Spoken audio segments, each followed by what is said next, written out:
Fala pessoal, sejam muito bem-vindos ao meu canal. No vídeo de hoje, trazendo um detalhamento acerca do resultado do segundo trimestre de 2025 para a Sanepar, nossa querida SAPR4 ou SAPR11. Muita gente ficou na dúvida devido ser um resultado abaixo do que era esperado. E claro, sempre nos causa a dúvida: será que ainda vale a pena aportar?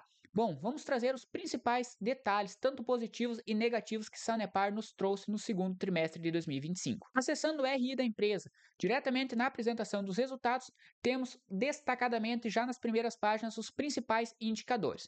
A empresa segue investindo fortemente em 2025. No primeiro semestre até então tivemos 1,1 bilhão de investimentos, uma alta de 26%. A inadimplência, um indicador muito importante nas empresas de saneamento, Sanepar atualmente está com 0,8% de inadimplência.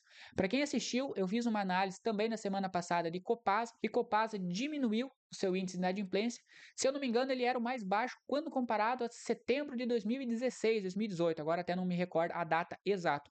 Mas em resumo, era um dos índices mais baixos dos últimos meses. E o índice de inadimplência de Copasa girava próximo a 2,7. Nesse caso, Sanepar hoje encontra-se com uma inadimplência de apenas 0,8%, um ponto super positivo quando comparamos a Copasa, que é uma das principais empresas também de saneamento no país. Dívida líquida sobre EBITDA, atualmente em 1,7 vezes.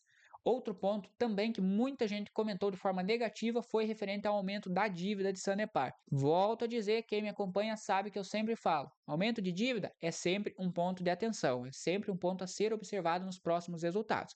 Mas devemos entender por que essa dívida aumentou e também fazer uma relação proporcional com a operação da empresa. E nesse caso, para mostrar isso, nada melhor do que o indicador dívida líquida sobre EBITDA, que faz o comparativo da dívida da empresa sobre o lucro operacional que ela traz, isso não considerando efeitos não recorrentes. Isso é muito importante, visto que trabalhamos de fato com a operação da empresa.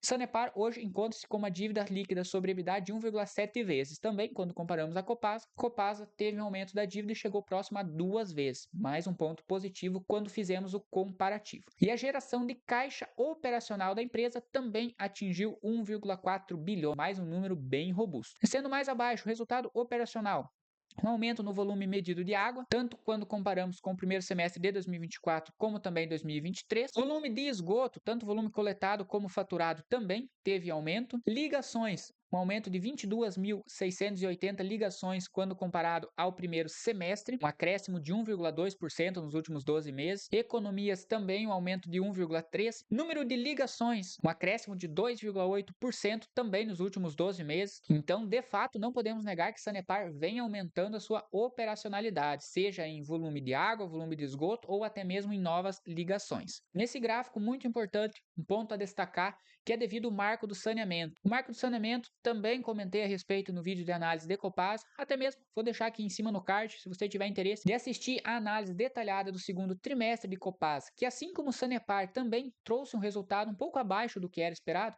Vale a pena até mesmo para fazer um comparativo se você almeja investir nesse segmento. Atualmente, temos o marco do saneamento prevendo que até 2033, empresas de saneamento, nesse caso Sanepar, alcance 99% de distribuição de água potável e no mínimo 90% de esgoto. Nos dias de hoje, Sanepar já tem 100% do volume de água e 81,7% de esgoto. Então, nesse caso, questão de água potável basicamente já está entregue, só continuar até 2033, e o esgoto tem um bom trecho aqui ainda para subir, para chegar no mínimo que o marco de saneamento estipulou, que é 90% em 2033. Isso faz com que empresas de saneamento, que sabemos que tem um custo elevado, por exemplo, para levar uma canalização de esgoto a lugares mais distantes, faz com que a empresa exija um investimento adicional. Isso causa, obviamente, um aumento no CAPEX, como vimos anteriormente, e também possivelmente um aumento na dívida, mas, como vimos, é algo necessário a se fazer e que com certeza trará um aumento de receitas no futuro, visto o aumento de ligações. Inadimplência, pessoal, como citamos, também é um indicador muito importante. Margem EBITDA, ROI e ROIC. Excelentes indicadores, porém, aqui fica um pouquinho distorcido a gente analisar. Atualmente, a margem EBITDA da empresa está em 47 e o ROI chegou próximo a 20. No primeiro trimestre de 2025, tivemos uma distribuição aí de um valor referente ao precatório de Sanepar. E isso fez com que esses indicadores ficassem um pouquinho distorcidos. Mesmo assim, a empresa, se for desconsiderar o precatório, teve algum reajuste, não teve um avanço tão significativo assim nas margens. É um ponto de atenção já considerarmos esse final de receita do precatório, para efetivamente olharmos os números da operação da empresa, mas ainda assim a empresa hoje, olhando numericamente o primeiro semestre, veio com um avanço nos principais indicadores. Então, o ideal não seria considerar hoje um ROI de 20%, um ROI um pouco abaixo, já desconsiderando o precatório, mas acompanhando também nos próximos resultados para verificar se essa margem vai continuar aceitável ou não. Resultado trimestral, então, a receita líquida teve um aumento, custos e despesas, principais pontos negativos da empresa nesse segundo tri, teve um aumento de 14,6%. E a margem EBITDA, quando olhamos somente de trimestre para trimestre, comparando o segundo tri de 2025 para o segundo tri de 2024, tivemos uma queda de menos 7,3%. Então lembra que aqui em cima vimos que a margem EBITDA no primeiro semestre de 2025, 47,1%. No segundo tri, 31,4%. Então vocês podem perceber a diferença que causou nesse indicador o resultado do primeiro trimestre. Mas olhando mais diretamente, o que foram os principais pontos negativos? Aumento de custos, diminuição de margem. Isso, consequentemente, faz com que o lucro seja mais retraído, visto que a empresa está aumentando seus gastos e sobre a receita que ela obtém, o lucro tirado dessa receita diminuiu comparado ao trimestre do ano anterior. Então, por consequência, o lucro alcançado 264 milhões, uma queda de 29,7% quando comparamos o mesmo período de 2024. Aqui temos também o resultado acumulado, comparando a cada 6 meses, o primeiro semestre de 2025 realmente foi muito positivo, impactado pelo primeiro tri, mas quando olhamos o resultado trimestral, tivemos vários pontos de atenção. Despesas, aqui embaixo, resultados bem acima do que era encontrado em 2024 e, por consequência, o resultado líquido tendo uma queda mais forte ainda. Vamos fazer um resumo, então, pessoal, dos principais pontos que impactaram esse segundo trimestre e entender se ainda vale a pena aportar em Sanepar. Ponto de atenção: queda de 29,7% no lucro ano após ano, não podemos negar, mesmo tendo alguns fatores específicos desse segundo tri, como citamos, o lucro caiu, ponto de atenção. Aumento dos custos e despesas, um dos principais fatores que fez com que o lucro caísse. Fraco crescimento de receitas, cresceu aproximadamente 2,5% apenas. Menor volume de água faturado, quando comparamos trimestre após trimestre, então ali olhamos o indicador de volume de água faturado no semestre de 2025 e teve um leve aumento de 0,8% aproximadamente, mas quando olhamos trimestre após trimestre, tivemos uma pequena queda. Redução da margem líquida e EBITDA, que aliado com o aumento de despesas, fez com que o lucro tivesse sido bem abaixo do que era estipulado e também o que foi em 2024. Pontos positivos: alavancagem controlada, mesmo a empresa tendo seus probleminhas de curto prazo, alavancagem de 1,7 vezes sobre o EBITDA, ainda na minha visão é uma dívida totalmente controlada e aceitável, visando esses investimentos, visando o CAPEX que a empresa está investindo. Crescimento em investimentos, como citado, 37% de avanço, isso com certeza irá impactar o fluxo operacional da empresa, mas temos que pensar que ao mesmo tempo no futuro isso tende a trazer receitas positivas. Geração de caixa robusta, aumento da eficiência e redução de empregados, até foi um ponto que não apareceu ali na apresentação, mas acessando diretamente o RE, Sanepar, assim como Copasa, também reduziram o número de profissionais quando comparado com o volume médio medido, então a empresa mostra uma eficiência nesse sentido, sendo necessário menos mão de obra humana quando comparamos a receita total da empresa, e o aumento do ROI chegando a 20%, mas como citado, impactado principalmente pelo primeiro trimestre. Então eu usei como ponto positivo na nossa análise, mas vale destacar que quando olharmos os próximos trimestres, esse ROI médio anualizado ele vai diminuir um pouco, visto que aqui ele está um pouquinho inflacionado devido ao primeiro tri. Então fique de olho também nisso. Conclusão final, pessoal: resultado misto. Alguns números negativos, custos, queda das margens, porém também sendo alguns desses pontuais. Na minha visão, hoje vale a pena aportar em Sanepar? Bom, pessoal, a cotação até ela teve uma queda, mas ainda vem tendo uma boa valorização quando olhamos a cotação anual.